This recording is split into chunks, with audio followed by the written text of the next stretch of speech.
পরস্পর কথাবার্তা বলার সুন্নাত সমূহ। 1 নম্বর, রাসূলুল্লাহ সাল্লাল্লাহু আলাইহি ওয়াসাল্লাম কারোর সাথে কথাবার্তা বলার পূর্বে সালাম দিতেন।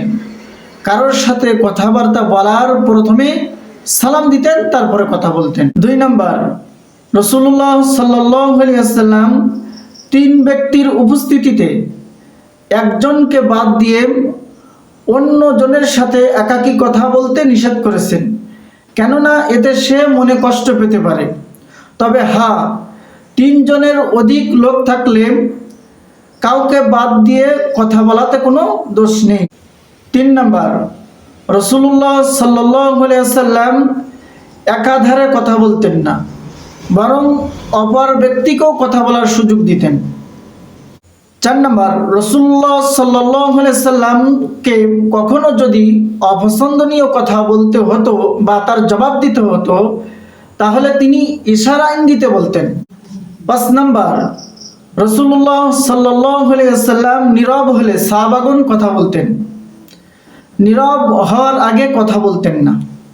6 নম্বর, রাসূলুল্লাহ সাল্লাল্লাহু আলাইহি ওয়াসাল্লাম আলাপ করতে করতে অপরের হাত নিজের হাতে নিতেন, যাতে অন্তরঙ্গতা প্রকাশ পায়।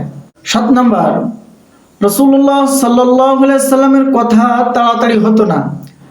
তিনি এমনভাবে কথা বলতেন, প্রত্যেকটি কথা পৃথক পৃথক হতো। তার কাছে যারা বসতেন, কথাগুলো তাদের কানে গেঁথে যেত। 8 নম্বর, রাসূলুল্লাহ সাল্লাল্লাহু আলাইহি ওয়াসাল্লাম কোনো সময় একটি কথা 3 বার বলতেন, যাতে শ্রোতারা তার কথাগুলো উত্তম রূপে বুঝে নিতে পারে।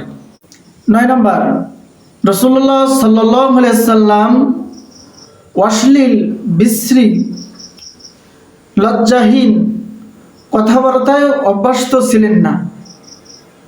এই ধরনের কথা কখনো তিনি বলতেন না। 10 নম্বর, রাসূলুল্লাহ সাল্লাল্লাহু আলাইহি ওয়াসাল্লাম কাউকে লানত ও অভিশাপ দিতেন না এবং কাউকে গালিগালাজ করতেন না।